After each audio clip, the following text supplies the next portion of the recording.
dwumedie brekro na obetene nka ewo apomoden kase eboso ewo dwumedie so school fees ehwe aboa yen ewo MCA ho na Facebook and YouTube ni nyina so no watimi ahwe live ewo ho na ene yene Mary na ebetwetwe nkomo na wotwe atwa mu no wote ne nka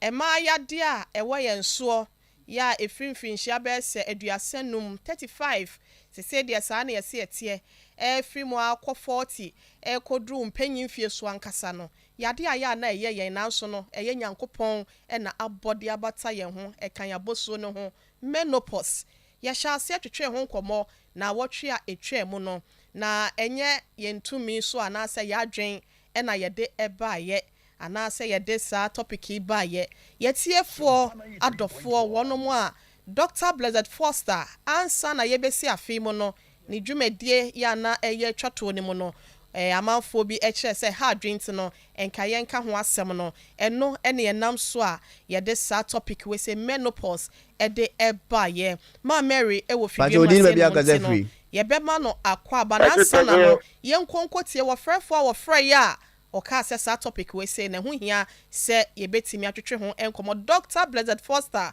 CEO of 21st Clinic, the sciatica expert for ono nana etiedwam yenko na yenkotie mra Pacho odin be bia gaze free so you poku na masa baby example hey what me wrem pa enwanwo ya mensa wo so si Pacho I can't say ka what me treat I can't say menopause so I say bia say bia ma me pen for say menopause bo so bia na konfo ka say be yi ne da no ma ka what me treat aka mani bejo pa asem no eno no na se ha ma me fo ne pa anti no abrewati amete ya me de aka akra bi na mesi me de na kwa akire kakra nti no menyansi mu enti menopause ene na ye beto aso part 2 healing point dwumedie so ene wo bete ensempia ewo se etimi eboa wo na wabre watia ene wakokora ya wono so wo fie no wahu kwan a wodru san fie na na se wodru san nyini ne bremu a obetimi ene natena wabra wone ne ntem basabasa ye bia ma nya sa pa de anu abra wantam de da bi enya kama ebusiafo Sompa TV wo hwe ye wo so Sompa 93.1 kasafidie so okuma se wo hwe ye brekro na wutie ye ewo over 20 affiliate stations ya Sompa 98.9 na sunyane eka ho Fabia FM ewo nkranza wenchi eye ewiase FM sanso ena NJ FM ewo ejla Asta FM ene Ajenkwa FM ewo Techimai na Ketcho FM ewo Brekom Winners FM ewo Seshi Debiso Success FM ewo Goso Radio Rainbow ewo Jaboso sanso na Okwawu FM enso ewo Enkoko Isin FM ewo Kofodia Pa FM Fire ewo Enkrepompuni Mantamo sanso na Takwa eye Dynamite FM ena wodi weni chirem so ewo takra dia eno so eye Connect FM wanom fire live ewo ho Facebook no eye Sompa 93.1 anase Sompa TV Ghana wo betimi asa kwa 21st Clinic obosha ho a won sabe kanyen ewo Facebook ho anase Sciatica Research and Treatment Center Facebook ye demo live YouTube no so eye Sompa TV and set 21st TV ni nyina no YouTube www.sompaonline.com wokwa ho a abefo ntenten fidie no sonso no dwumedie ye twa egu ho a obetimi akokenkan de eka ni nyina wo ho na wasa etimi afa aba ede efri mu ma Mary wa hase no afia enso wa hase nt no afia akwa abai Mejo so ahene yere. If you are not pumped to say, Erade adom me ho ye pa. And then so on why ye febro so far. De bia ne dia wo de ba ye da nyame ase. Ma Mary so e wa ha. Ma me mpacho akwaba. Yeah, me di ye se nyame adom ho ye. Adom ni nti ne mo mpa ibo okwaye ene etie me kwayi o afijase no wa na me fura me bia me wie nso so amesa ato aso eye de nka ye nso so so ye mpese nipa be wu so ne wa fa de ne fata sa na mpese me kire me nka say ye mra but eye ba na ofo ahu say na ya na abro so pa nti no ma Mary and I would say in Cano Brepem no obesa ba no ne wode ye betu fa se kwode bresiamu a ya wotu ade nsem ojabum no wode remu e wo menopause ono wasim dada nti no o experience ye ka suahunu pa de a o wododo na efia je wa akode wadaro mama ye ntie o sima kakra bi apomden kase no fama ye ne yetiefoi Ohenere medawase mechie tiefo nyina mo share life e wo Sompa TV and on Momuti and so some 93.1 FM so. Apomodin kase emre e na adrusi na ensem no de obeti ne kase mu bi enie.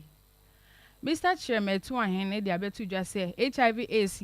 yade no ehundru akwa atwe pan e wo ye man mu. Sanso so e na Dr. Beatrice Afia de so e de afutusem e kwama wona wopo won ho se wonja na betimi de no fom kokram aba bedwa won so. Afe nso so no ukopie mu atifidu apoye mantamu a ne yeboni bi ekoso wo ayarsabia hodo atwa mantamu ne mansinum honom ahia na ede munchiemu nso eba abesom abusua wei ne nsem a mede ba besom mo sapom den kase e wo Sompa 93.1 FM e na afi Sompa TV so mi amaje bre erisa kase di ama wo mi din afia ejewa kode afi kase ne nchechemu eni ukopie mu atifidu apoye mantamu akwanchefo panya oda apomudin se achi ban no yenwura Kasim Abdullahi de ababetu dwa se ene yeboni bi ekoso papa wa atifidu apoye mantamu ayaresabia ewo mansini ene mantam no ene sen ene sa adokotafo ne anesefo a onim mra no onim sewei meye wei amafomra na nso mabo mimfi taduku wo honom na so yafo bi ekọ ayaresabia se okwa akọje ayarehwe na so oni ni kutapomudin se achi ba krata na omo agene sika emfa kwan mu ne senti na opanyimpa oda apomdin se achi ben ya no yewura Kasim Abdullahi de ababetu dwa se omanya complaints bebrebe awo masoye enti omo de nhyehyeye gu akwan mu a wo ma omo di sa dream die omo de omo befa emra kwan so ne senti wode kokobo ekwa ma won se onchi on ho fa free sa na yeboni mu anya sa na samra eso omo mu amra ene omo bedi afen so opanyi kwanchefo oda breast care international no Dr. Mrs. Beatrice Afia de so e de aba betudwa se ema a opon won ho wonja efi se breast cancer na se no fom kokram e yade a ebetimi aba bedwa won so o se wo sra enam se mpempi no yesra no fo ho esra no fo na se nyina nti no breast cancer betimi aba beto no fo nim efi se nku ni bi wo ho no ma chemicals no anu odin pa nti wo de futusem ekwa ma wona opo won ho se opese oye kokọ na nipa no ye nipa tuntum o se chencha pese oye kokọ o se ni nyina ya de a emwa nti no yentwe ye ho emfamfiri ho o ye sanhwehwemu bi ewo Peace and Love Hospital Konfanochi Teaching Hospital Kolebu Teaching Hospital ya sabia bi wo Kumase ene nkrampumpune mantam na wo mo fa dwumadie ho ka na sanhwehwemu ho ka nyina eye National Cancer Institute a o mechira kwan ewo America memom ene fa sa dwumadie ho eka Dr. Beatrice Afia dead nsem we nyina atudwa e kwada so SDA Nursing and Midwifery Training College a e wa Atwemanwa bi agya North District e wa Asante Mantam a eho ene ode sansem we nyina atudwa se obi biara njai nku a ano odin a ye de sra na efise no fom kokran betimi aba beto yen so o se ene nku ni bi wo no ma ye mfa nsre bi wo so aye memene te se pills na bi so aye wo te se pane o se ni nyina enye enti no yentwe ho emfa mfiri ho sanso na afi nso Mr. Chairman to ahene a oye opanyi kwanchefo da Ghana AIDS Commissioner no so di abetu dwa se HIV AIDS aduro ya de a ho akwa atwe pan oye man mu ebi so se kane no na nka afi bia na omunya sika 132 million per US dollars sa sika yi na omudi betoto nduro ahodro de ma wona omenya HIV AIDS na so na mse se sika ne mba na 44% pe no omunya ntino omuntimi kra nkokọ krotuo so nkobo da room famfa HIV AIDS ho ema amanfo nsua bibi mfamfrim ena afi so krampo no wona wo manya bi krampo no omuntimi mmahu da ro pa ma wo mu te se the first na omoye no enti wo mu de nkoto sre aban ne wo mu ka bi wo mu se omumra no meye omumwa se de beye ometimi enya sika esese omunya na omde ayesa na emanyina ebisese no omuso muntimi nya sika nto antiretroviral drugs emfa ma omo omanya HIV mu awe na o se de ha no kra ne sa pemfo a enka wo se nka ye boy omo ho ban ye pa because of emu awa ni nti no se sika omde beto aduro e de ama omu ya de a eho akwakoye den nti we susu ne ade hyede a kwankyefo panyi a oda Ghana AIDS Commission Mr. Chairman to ahene so ede etuja ewusua kase no asi na nsem no de edi akotene no bi eni Dr. Beatrice Afia de aba betuja se yenja isa ye poye ho no nku ahodo ye de poye ho ne betimi de no fom kokram aba bedwaye so sanso so na afi nso so kopie mu atifido apoye mantamu a adokotafo ne anesefo mo wo ayarsabia ahodo wo mansin ne mantam no mu omo ebo nipa po agi won sika abra nipa no oba ayarsabia okuta apomden si achi ba krata sanso so na afi so no Mr. Chemetu ahene so de abetu dwa se HIV AIDS nduro ya de ho akwatwe ewo man mu abusua me ameje bre eje pene de kase besom medin afia eje wakode madam nyina ase amammo ni tie ni hwa adehye ubetimi mami yabua mami akua yabua sia ma ade dwumadie na aka no eto aso yo aka udin ba akomedi hyemu ama obetimi afre ni ketesi nyina kechi ai yo afia eje wakode na abusua yete ne nka no apomuden kase na wode abesom ye no na afia mo se HIV no eho ayeden won omutimi ede toto nduro ni bi de ma ya afọ no se scan no 44% pe no munya so muntimi nko first omutimi kwa region man tema hodo ko bodewro se nyina eja because of se scan no ebi ni ho se sika ni ho nti a osi nyina yetimi boye ho ba obi anya ahohyeso emse no na betimi aboa yebeda se afiaje wa akode na abusuafo yete ne nka ne healing point dwumadie na wasoguso a wutin the sciatica expert for 21st clinic na wono maso yasene de ha wo bia no mesrew fo ani kire wo na emom ade ba ko a yaji abodin ewom na awards dodo na no yaji egu anyway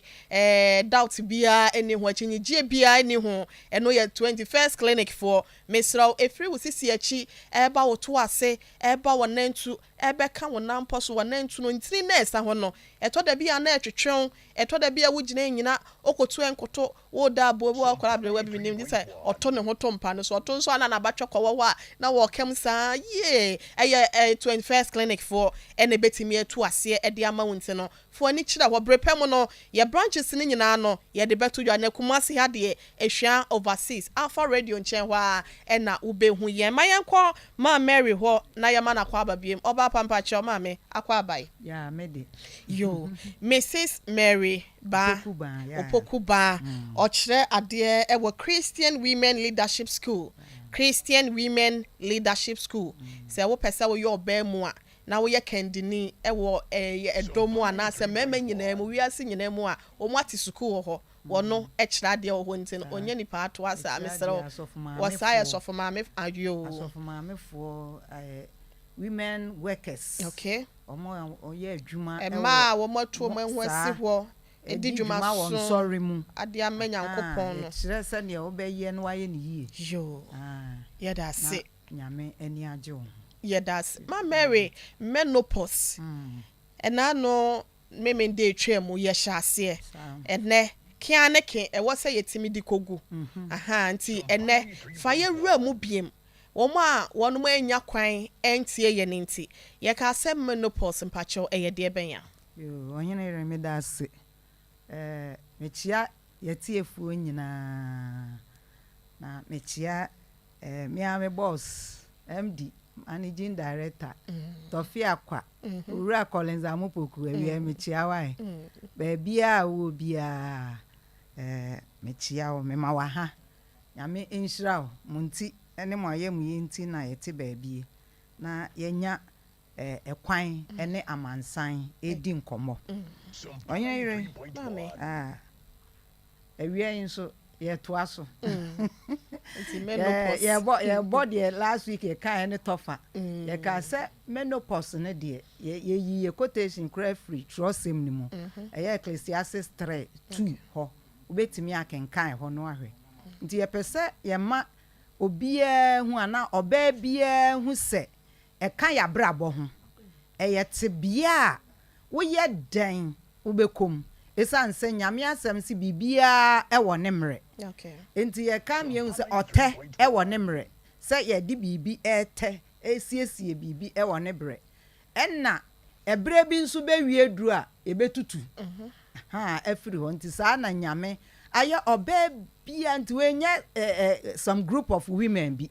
Eye oba bia wasiso a wafifa a wo basa wo wutimi menstruating we menstruation kwa de eda bi nso eba obenya menopause se wubu nsan kwa dia eda bi eba sa ensabuo ni ebetwa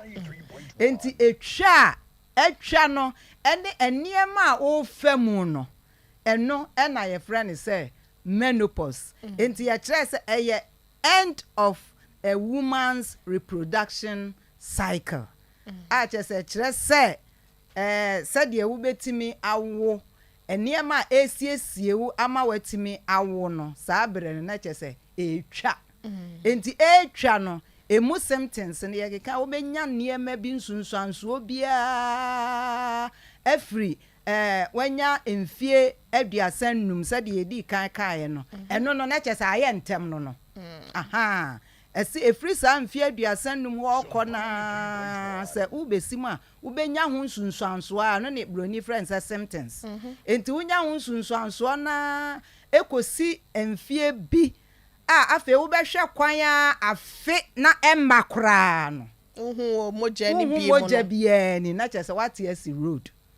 what esi kwan ma wanya menopause enti wanya menopause na wie symptoms na enya kra na ne ya ne ye de chichi ye ren se ebi betimi afiri mu akọ aha na wo ho adwo kakra nanso de ye ka ne se boa wo ho won se bibia ba ne se unim se ba na wo boa wo ho na utimi hia de kro na wunya ade no so control esunsunsanso entimi ntwimfa wo so enti de ye de ye ma wa hu na ye ma wo wani aba wo ho so se bibi hia wo ena se wahia nso so a ebi abetu mpofrem aha abetu mpofrem an ye kan se enku eka ye ho enti ye be hwe management no enti wo de saabo se wasi post ne kire se watra de etoro bibi amfa ho bi ba no nso na nkire se symptoms na jai wa bribia wo de de ba bribia wo de ekoba de kan se saa na beye aha na ni nyina atwaje otwe di ampon nyame agya obo ne mpaya na wa ma ho adwo kakra ewo efa baabi said ye yeti he so ahun say me wo post o me wo post menopause ai matra menopause bre na ye bibi ba wadaro mana yesa me ntwa wano a ye wo pre menopause wo ho eno ne se wo simu no besimu no ene ye wo menopause wasim na wo tra menopause na wo ba post menopause aha ndia waju degree okay enti ebasa you live with it okay obia onyene ye were different bodies that react differently nipadua bia ne se de si respond to hormones na eba yimu no ana se nature aha ntite se nyinsen se de ye kan obi nyinsen obeda hot the whole 9 months aha enkyere se okire no ho enti ya kase ba akofo na ewu anka ha adwene but obi anko obi so ho kim sa kosi so obewo me kwa akwasi Sompa kola me kwa kan news you see enti nyame na adom wo enti na obi so wo ho a enye me mpesa me kire se wo bra kire se nyame no wo nyame doba obi anko ne system no se ne respond to nature niema eba ya kwan mu enti sade atie bia boa wo ho gina pintin na nyame obeboa wo ama watimi edi so na afi woko amen amen asinfo sufo nyina ye kyea mo omo so omo hwe ye ase jai kanfo me papa wuso ho ye kyea wo mo nyina na ebusuafo ko Facebook se na ehia ye wo ho wabra obo Sompa 93.1 anasa Sompa TV Ghana 21st Clinic anasa Sciatica Research and Treatment Center obo ho she Facebook ho a ubenya ye ho YouTube no so Sompa TV anasa 21st TV www.sompaonline.com so no ubehia ye wo ho wabra ye guso a ye twetwe enkomo ma Mary my yanto aso say ya da ye de ewura mo symptoms ni bi ma ansa kra na no wo se nyame hormones na nyankopon de ebobo ba ye ne yo ye bi ne aboso a ye no ye friends menopause no ma yetimi simu no na ese estrogen obo so wo ho eno na timi siesie yen ma ye kodru sa bre no oba ho ye fe ne bibia ba kama ansa na ba ko e kan progesterone eno nso especially for our dear. Okay. See our dear Emma Utimi Ede. Inti bra estrogen no kofo ada se ewu no na ensesaye no ahyase ba yo ba na afi ufi si niema bia bibi papa bia ngaba mu agina brane ne a free system that's nature. Wow. Yes, na nyame aye no we don't have to worry much about opo nyame aye ne sa ubehia inti oba no onsiesie no ho sa say dan ya menopause obesim inti na ye better social implications na management no na ada no wo de ewura mu say bi wo ho a flashes ne ade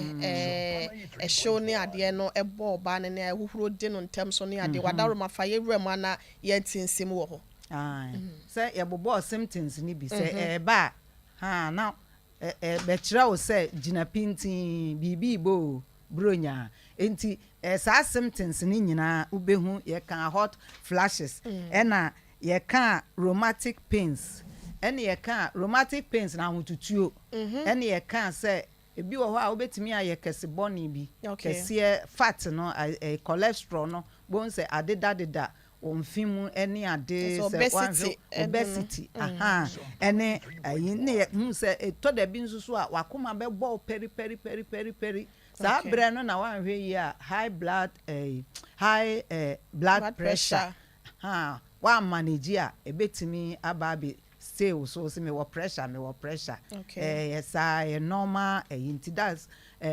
enu nti na wo say wo ta check up or pressure you know you see profuse sweating send ye mfifire beta atew wo mu a me kai say me maame ya mponsa otimi de ita wo bo nsuom na egunu kon ho na tambia odina minim ye manso obenyina betu nyini ye a bi tu me na mu sentia ena na me maame oye sa ade no na to da bi nso ana wani so briu ni ade ti pai wo obenya sa symptoms ni nyina enso say na afen sa ni nyina no na che se ejeje ukose ase etwa ase ntwai anti se ase etwa ase ntwai na yo ba wa wo awi a wan hwe yie emma bosumi bia ni ntin bia bosumi ensa bosumi enu na ayi niti emma bosumi bia ni nti wan hwe ya obeka se etwa nso na ntwai wote ho enti se odi rough a obesa anyem enu na wo ye nyem a wose ma hu moja ni awia no na wawo menopause ba enti abusia for Sompa TV ne so symptoms no ye de pie gu so ko Facebook Sompa 93.1 Sompa TV Ghana ne de mebbo so ni nyina no na ebia wabre wa na asa ma me bi wo na wan kasa mumpo ya bia wo wanya mfinhia na duase nom te se de me mabro me kwei a na wo hu ne me bia na se ye treaty ye last week we no ade che na mensa ade chi biom na kwana me yesim you adwen finzo kra o ne yo nanti nti ya ke kan be see shrinkage of the vagina when as you drew ya ya ntimi anchirechire mu yi ye no the fa ma ase the problem etaba yawari mu pa enu nti na Bible say or describe ma Paul Paul so describe ma kire say ma emre nti ye ne won tena no ma ne won tena no nimdie mu nimdie no nkire say fire saa say de ya na ebinim interpret no say ma nye nti fire saa da bi o ma ye correct papa na say the last week me kai na me kire mu say ma ye complex beings ye ka say complex being bibia as enye straight enye the home concern no doso na mema nso ye so simple osimwa said ye otie no sa changes bia nshada wo de hwe oba menses ma bebre menstruate asem niema ofem doso se ni da na kura na ba be pom yesi bibi di afa boni ade niema wo ye funu no ma ekoso doso be ma ye funu da ho saa hwe ensi ena hwe se onyinsan so a oba nyinsan ahwe de ofem niema che se be koso e woni nipadua mu obe dane bi ne ubohu na hwene tia nso na hwene aye posi en ma fam o enti se wo ye be ma na nyame de oba aba bedua wo so a odi bibia bre wo se hwe so na enti na yese aware nyankopon ya aware ma emwa ene awre chichire so enti edrum pempen so ati say ya ena yehu husband loving husband emma changing time no mu no ehwa na wo hu sese wo kunu ehwa na wo hu se wo kunu na odo wo be ma no nso so ehwa na wo kire wo yire se wo do no last na me ka asem bi wa se yese ye de odo na ware ye de odo na ware na odo no muni mo odo de odo ye everlasting o oba na wo kwa ware no a wo se odo no me kire wo se enhye da nya odo saa o nemom eye ope hu se de ne structure ne se ne hu sisi so no ena wo de pair no wani je no ho ba wo gina so ne tubum mo eno na wo de pair no yes bibi srunku bi ena wo de pair no nemom ba bia wo be kire oba ne se wo do no ene say menstruation time, pregnancy, menopause time. Sa 3 stages. Okay. Say o pesa wo yiri hu say wo dono. Just say you feel for her. These stages pan here. But onyene yiri dia na ye hu. Edru sa stages ya emu bia. Ena mema na ta twetwe wo mo. Okay. Eno na hu say eya ono ne selfish interest in ti. Ena one oye dey ete oba na menstruate chese menstruation kra de chese wonye nipa kra bium chese ase o ho bon ena nso de kra de nyame adom ahosiesie kama e wo ho a oba menstruate a eniema enye basa sa enti e ho no show concern oba bi wo ho menstruate kra eniema ofem nya agro ye ho bebre ebi nso fa ye hu di free won hu hwe won te hwe se de ka se ebi no hwe so kra de kodwo omo boso ne aketia aha emma ni bi fem pa ena 2 edru pregnancy nso oba bi wa kra ne onyinsan a bi a 3 months ye timika se ne ukunu nye de enhia awode na no emre ne ade na wo be ma no wo do no na wo bo brenti no eho na wo feel for nya fe na wo pia bonten akopɛ ma akosesa ema foforo na chese wo selfish interest mpa cho ema nya sex machine o ema enye sex machine ya nware ba just for sex ya ware oba sadie nyame di bibi aba be jawo odi nipa bi abeka wabrabo ho a esese wo hwe na osiesie osese ne Kristo do na sori na owuma asori no enti wo sa stages ni nyina mu be ma no attitude wo actions wo ne ya wo be no ne na chese wo do wo yire ehwa na odo edadi odo ya ayemiye odo yese enti sa niema na wo da adi kire oba no eno na kire se wo betimi agina brane aka se me do me yire okay aha na me ware no enti vaginal sa menopause stage ho no oba dura ohia ni kunu pa support esese be ma no ti no se munya nimdie e wo ma ho bema bia opesa wo ware bia you need to get knowledge of the woman system esa wo tem ma system na se ene se ne ye dane na dru stage bia wo kwan a wo be fa so ne natena na aboa ma oba no nani agye e wo na seten yesa areho nko a enti ho no baby a wadu na ho no ye me de wo se dru ho na wo ba no na se no sesa ye be ne ba ho na se ne echi okay so what dry vagina dry on say estrogen na e ba ye no ni nyina ka lubricate okay e man sure be natural Emma bibia jinjina so nti sa time no ze oba bia kono ben no be ma bia nso so di ni di ewo nu nso so na kono ye de edru na estrogen na ya na emma ensuo wo yase kakra na emma wasenchi pi no nti estrogen is no na wase no so wa ye resi wa ye ketwa mo nti edru sa bre na e na wo se wo apply artificial things be near be that is where management comes in. Okay. Said ya obe manage sa tebia no. Enti no hono eye bia through management no esese utimi enya bibi wo manage ukunu nyesa wo de bebo ho safo hene wo ye oba nso nyesa wanya menopause nti wo de ba bebo ho safo hene se menopause nti me ni mi kunu life must go on.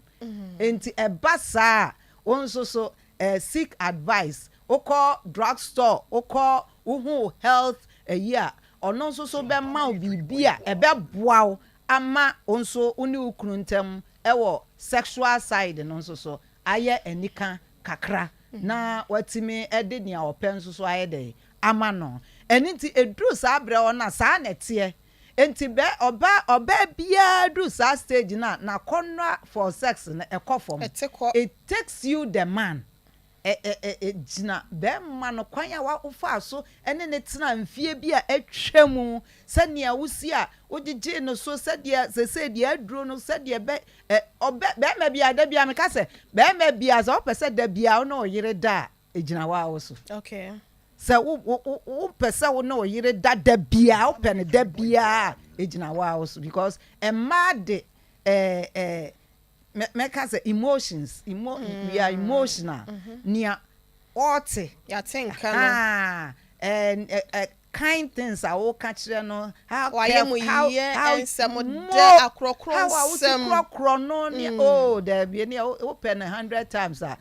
de be jemu ama the bedroom op ba bebre na nim omunim sa okay edru sa time ho na ena me yire kire no ho ena da bia mo abre ena da bia say obro sa bebre nso eyamia wanije enti omia na ni sa wasa yese ne ho na yese asa yese akwala on say akwala so a onyanya estrogen na one ne koda se ne emoja betimi atu no se ne akwada no ne ho be kire no sa pepepe na sa bre na oba na si menopause no sa pepepe na akoye na sama Mary meto nkan ye sanse edu sa bre na oba no na se yakuma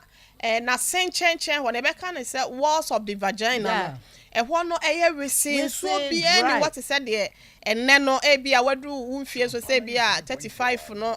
downwards na etie ne ne be makora ne wum play na so no wonye sa romance na betimi ne na ahia na wa bra nya wo ya na ekoduru ho na sanse wase no ache oba na se no ache ni nyina nsa aye ketua ekwan hye da nem ena ya na esanse ya resi ni nti no be ma na ekwo ho a obehu se na eye na ya why sa akwala no why sa akwala no afi na nti akwala wo ye innocent be ma won sa epia no obema ne se mensa tia we se ekura no ekwo ho eye ne ya nti mema ne bi wo hwa na bi wa na usisi ne ade effect nti be ma bi wo se me yire kire ne ho ne ade me yire kire no ho me yire de won oba wo ka se mi kunu de ne ho ka meme mako this ono nso na ni libido na yi wo soro pa ye wo bisa on se ba bibia general na ya na ye wo bi wo mu a eno nso ye exceptional ye wo ma no bebre nso so omso they demand more than the man can give okay eno nso so na ma no akro ya ye kan se dru sa abre ya yesi edru sabre mi ebi ni me so de ba yesi ebi nso edru sabre ya wo nso atenka sore ma no saa na ebinom ka say ma no so bi dru saa bre ya o ma tin ka so but generally mema but there esoro pa na ma dodo na de no o ma tin ka no brase chain maako bia o mo de no kosoro maako bia o mo de kosoro and you see say husbands ne complain and you bon say wa pe ba bia fa na adwuma na hia no so nya afa saa bra na no opa ababa wa bi opa de estrogen wo mu ni bi ye bedru ho na ma Mary ye bre no don kwa bapa ho sima no aduanan ye ka wo say healing point jumedie na wasogusu a wotie no 21st clinic the sciatica expert wotini biara sa osisi achi na ho ekwa to ase ona mrom ho ekopem 19 ho no ya na twetwe ya wo ya ebi wo ho aitutu ye ho hwenye ye misro fo ni kire mo e wo 21st clinic the sciatica expert fo aso ye na wonum intimi nto ase 145 pepepe ye befa enhoma no ntino wo de wo ho na ma Mary enema ba ko mienu bi wo ase me hia me papa ye na me mpese ye betwa agya edru sa bread na wo be hu se urinary leaking ashase ewo ebinum de o bladder na ye me bi wo ho ana osere kakra bi bo hu se na Johnson efri na se bo bo hu so a osinizi ana se onwansi a bo hu se na Johnson ba no so no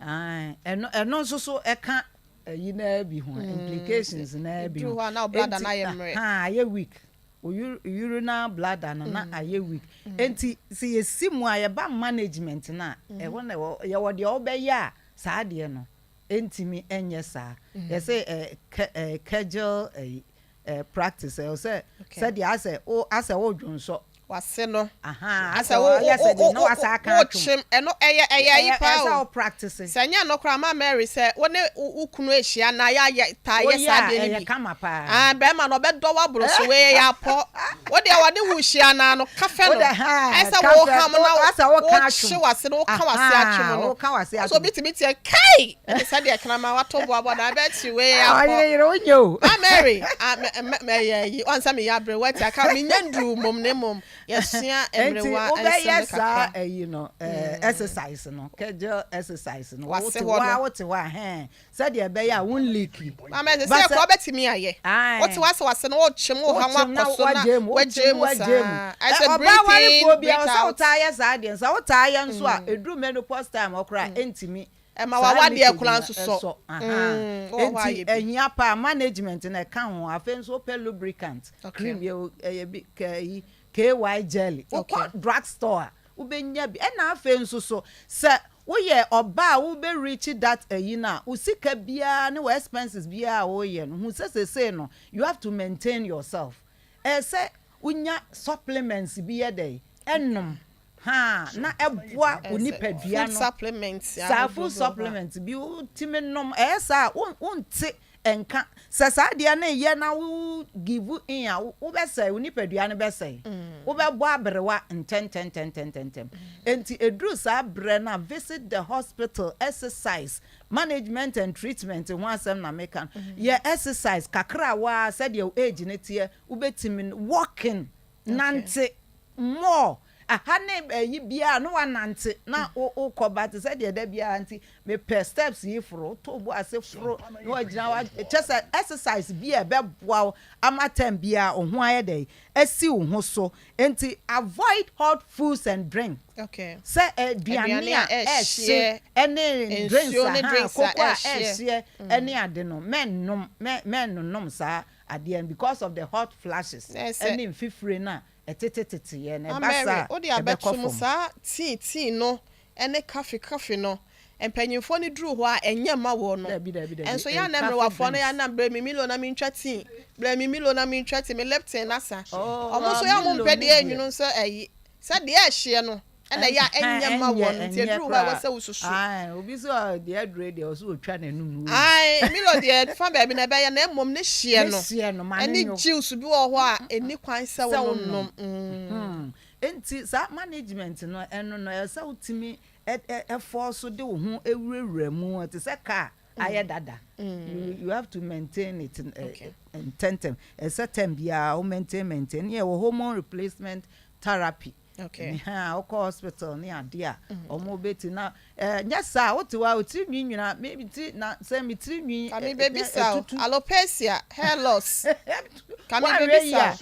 na mema ne de no yanti esi mema ne lie ho kakra mema de mema bebre nso eti epa no eno no mema ne de in short omo nso de no omo yes spray bibi testosterone ze de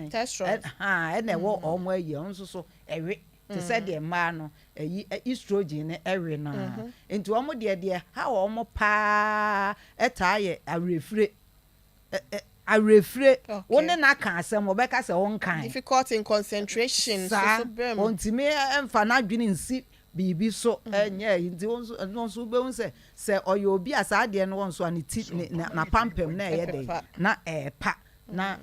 ama to omo de ne de ano nhye da nye den peace ase ye ma na ye dane ye ewo ayimu no enti oba ne de wo hia wo kunu wo hia wo ma pamcho mo a mo ma menom ewo sa stage mo papa no wo sa stage na wo kire ho wo ha adwen na mu gya ho no awerɛho obeku no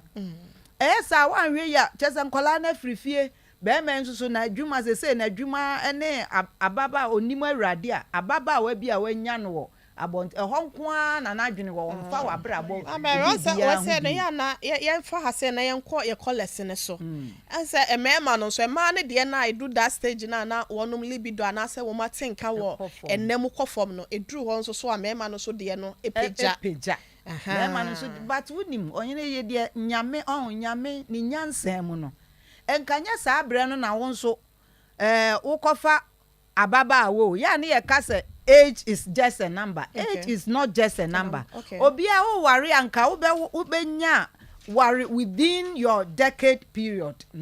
Every 10 years between 10 years to intervals. What dey mo adwen mo bibia mo kono pepe. Enti edru sa abra oba libido ko form cry a rest period for you the man. Say won so kakra bia wo betimi bia no. Na onso so wa ye na ho ato edu sabra ne krampo na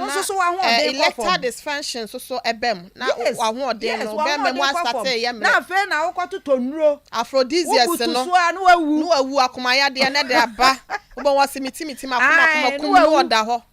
nyame you can't beat God you can't beat nature asemo wo sa ko pefofro wa kono ne kwosoro obema yo nso so ba form obema ye wa ye hojo nyame ama so ne wo dia wo mpe we ye ne kakra ono so kakra wo sa ko pe gidigidi te dru wa ne bi wo kra awari jaye wase na nsa baba wa ye be di bro nya mo mama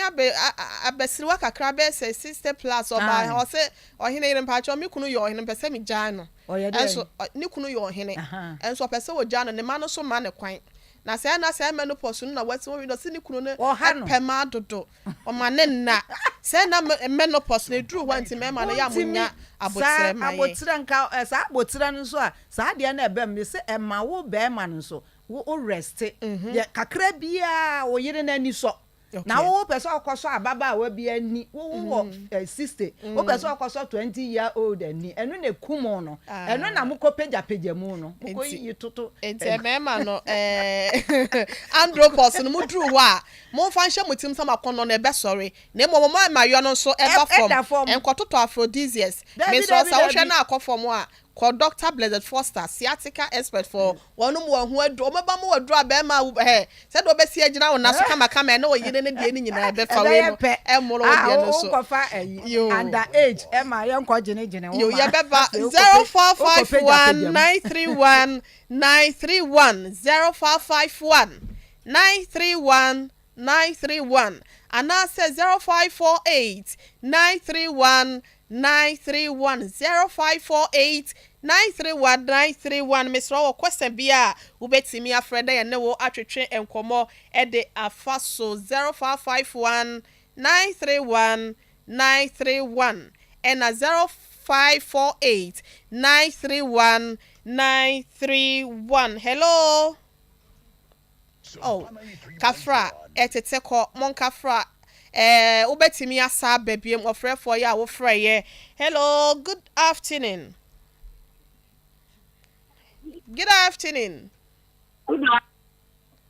me pa cho udini baby akase free Maybe you might make a soft free takrade. Me pacho your auntie Jiman pacho yentie way. Me pacho, we were 52. I'm like starting a what do we call it? Family planning. Okay. What's what started? Now your family planning more than 10 years. Let me be so fair. Because you're not a Nigeria family planning, we won't black in but the more cano. Me who can non customer family planning with the ninja you. I they won't try war. Me try when me who black in him. And see, my family plan for 10 years. Yo. Mate, ye be you are not why? Hello, good afternoon. Good afternoon. Me pacho dini baby out free. A friend is a single man. Adaro mama on so kakra ma ye why? A friend is a single Emmanuel. This is a dra. E dra me pacho yo. A case of my very good.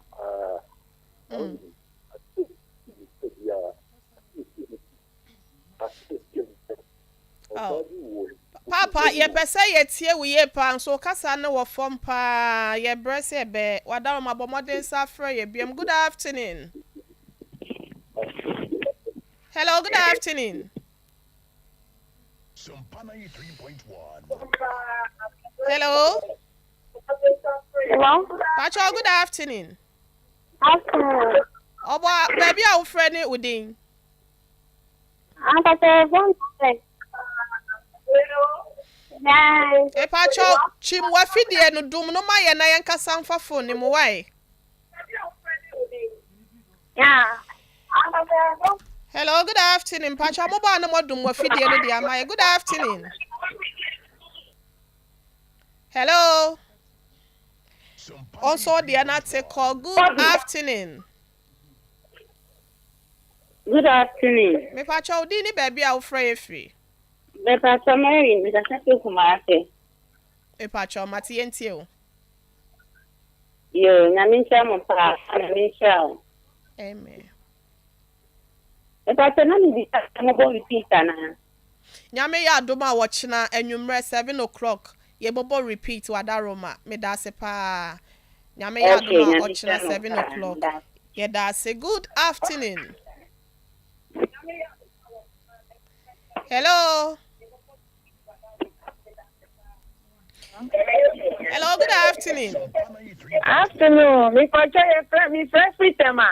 Okay. Me pacho your family jibodi. Okay. My 44 years. Almost 1 year match when I menya 1 year me nyam menstruation. What's yes why? Where there was one no why? 81 kasa said yes ya cycle no fa ka ho bibia be fine why? Yo enti ambebio mi fete no wo ma wo mienu so ambebio. Oh, nyame ya adom a ebi ebeba ebi nso so aneno an wasim no why? Kakra na 1 year nti. March we pera manya 1 year. Nti ebi a emma biem why? Mienu no kra de nyame aya adom ebi nso so ana abaye nka ne sa why? Yo mate. Nyame adwenye nipa adwenti. Hello, good afternoon. Good afternoon. Me pacho di ni baby akasa free papa. Didi Al-Hassan kasa free salam kru. Pacho so kasa free. Salam kru. Me pacho yo yentie we. 93.1. Ase. Ni papa wo ase ni na ya ni ya ta. Ne ya. Na ya se. Me pacho yo. Eya afa ne bla 21st clinic why? Owo salam krom ne be he fampo. Don kungata. Yo, ye de branches ne beto dwanti. Wo be ho ba bia obekofa ne kwo ho na ye nhwe no ma why? Odi akwa wo se wo hwe healing point dwumadie na ye se bra ho why? Enti ye behwa ama bibia ye kama why? Ye da se. Hello. Hello, good afternoon. Afternoon. Me pacho di ni baby akasa free. Pacho me kata ni. Hello. Do mo afidie na no nkasa wa me pa cho. Mpacho mi na bidie ni. Yen kasa. Mpacho mi kata bidie. Okay. Ya na mi so secret me titi. Na fi stay here na. Adana ya exactly what you na ya mi ha. Ana fi free yo na go so mi jam. Okay. We no de umfie ni nti no eno andropos na mo na wasi ni nti no wo ho a ebekọ ento aso saa why yo nyame nka ho pa. Hello, good afternoon. Good afternoon, Basha. Me pa cho nyame adom na nso Tamboy. yo yan kwai. So, no. Hello. Hello. NTA TV na radio na ne yankasa fa phone ni why? So, Basha. No.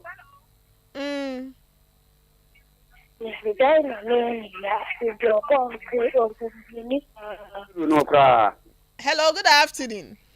Good afternoon. Last call Apache Odini baby o kase free. Me pacho me kase free seven prosu ko sikru. Aja Peter, se kanura. Yo, aja Peter ye ntie we. Yo, mame. I'm say obi nya be say 5 months ya no nyemu a. Na say be ma one ni kuchi abe ukuru no ole ni sia. Na I say pesa, I didn't say basa. One ni kwhia ya oba ne mpesa won. Be 5 months to 6 months no. Mental say Yo, ye be yi wa no we de ma America set say ginsen. Enti ebi wo ho ana wayase eye ya wayase ebi wo ho ana yase ya ne ya bi wo na nafu na nkasa kra etimi ya ne ya. Ebi wo na na senso etimi ya ne ya enti ya no ama na botere kakra why. yo. Owo ani nyina ya odia. Me de no. Aha. Abusiafo yemfa ensi ha senom. Oh, ye kan eti agu ne so. Ye kafra na ye pese ye fa no nso so no. Hello. Hello. Me pa cho wudi ni baby o kase free. You frame me ofori. Me kase free techima ofori krom. Okay, ofori krom.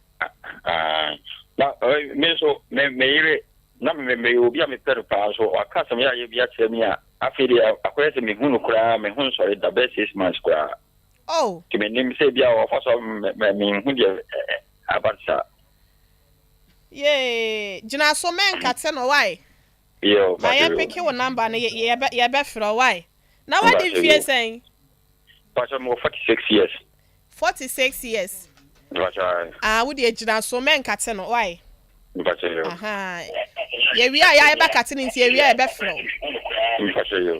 Ma Mary, ebusiafo mo fanche ebre na so awie. Ma Mary tell. Jemima was say ohun ni moja no de ye yi na no dada na aha ejurani no so edie no. So Jemima ne 40 plus now say emma bi. And so on there say nyame boa. Ebetimi aye. Emma nso ano no why? Ayi do for ayi eno no ono de 44 no ye tema e na wo free ba. Eh bi nyina wasimu ano no. Hia no. Na de beba bia ene ne ntena. Aha na manage said ye aka no. Ye say wonum aduro ese say wo check your pressure. Onum nsuo pii. Say onum nsuo pii a. So wo hwe na say wase ho nso ha adwen a na wape wakọ drugstore na omo ede na papa na osi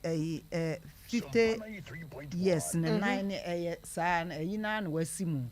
nti andropos na wasimu nti ewo hɔ a sane ohene yere kan ye no ewo hɔ a eno nso ede ebekɔ ama wanya ofa ahudi aha won kai kura bio bia woni bibi tena cha afi how why you used to it why you used to be part of your life ena obi nso so se ne yere nyim na okɔ no ho 5 months ni a tini edi kan ka se nipadua bia wo sane a esitie ene sane esije eniema a efira bonten eba so enti nya abotre e bia na bisa no study no sua ne ho nneɛma na bi san sɛ deɛ nti na ɔyɛ saa bi ana na yɛ ase bi nso kura na osuro sɛ nyinsɛn ne ɛbɛsɛn he bi kura na ɔnwo na nyame adom ma bebree fa saa deɛ no paa onyinsɛn na nyame adom onyinsɛn na 3 months 2 months 5 months osuro sɛ ɛbɛsɛn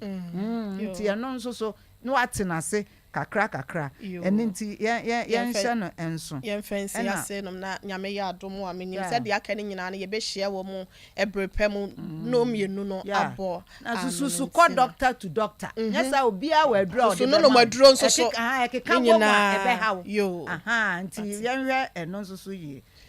abusuafoɔ ma Mary ɛna wote ne nka no Mrs. Mary Obokuba ɔkyerɛdeɛ ɛwɔ Christian Women Leadership School yɛ no ɛwɔ Kumasi ase no mo no enti yɛn ka nkyerɛ wo sɛ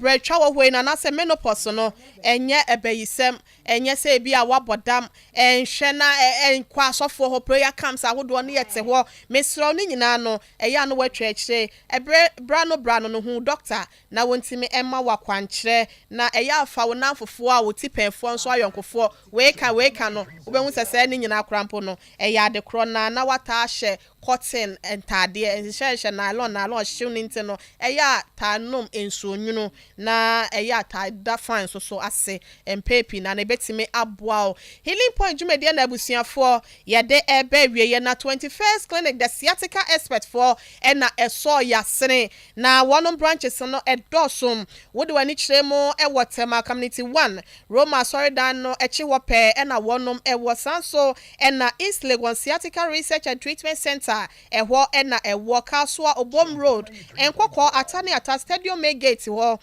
opposite hɔ na yɛwɔ Goso Success FM ɛna yɛne no edi nhwɛ ne mu Goso abotan so Oboase Call Junction Kumase Kwantempɔ no so hɔ a baabi edi asɛm no Junction hɔ na Kumase ɛso yɛwɔ Ehwa Overseas Alpha Radio nkyɛn hɔ a ɛna wobɛhu yɛwɔ nchi Cremo Store so dan n'akyi ɛna yɛwɔ Sunyane nso no yɛni kotokuro mu biem sɛ yɛwɔ Regional Hospital no opposite First Gate no opposite hɔ na yɛwɔ baabi a ATM ne sie no Brekum Chris FM nkyɛn hɔ Atachima Agenkwa FM nkyɛn hɔ ɛna yɛwɔ Takra de Efie Kuma number 9 taxi station hɔ baabi lodi ɛkɔ Senate no ɛhɔ ɛna 21st clinic yɛn so yɛbɔ yɛsɛ Senkranza yɛne Presby Bank no ɛna edi nhwɛ ne mu na wɔtwe mienu bia no da ya wada na wɔtwe mienu bia no Seko police station no ɛkyi hɔ a wobetimi aba abɛgya yɛ ahwɛ ɛwɔ yɛ hɔ Kofodua Old Green sojafoɔ no canteen hɔ na hɔ ɛna 21st clinic wobɛhu yɛn kra dɔme St John's Sehwi Debi so Sehwi Dwabo so takwa nyina da 21st clinic yɛ branches ni bi ɛwɔ hɔ nti bɔmɔden ayadeɛ bi ɛha wɔ no bɔmɔden ɛkɔ hɔ na kɔgye wa yɛ asa 0540 311 311 0540 311 311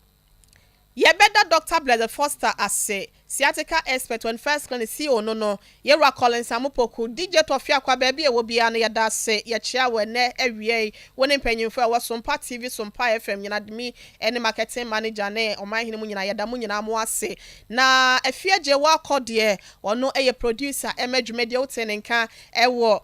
kasebo apomde kasebo no eso sanso na school fees nso ebo ye nchidom ubetimi akọ Facebook or YouTube or no akwahwe nyame yadoma wo china da no so pepepe nwumre no repeat ewo dwumadie so no ubetimi ahwe ewo Sompa TV so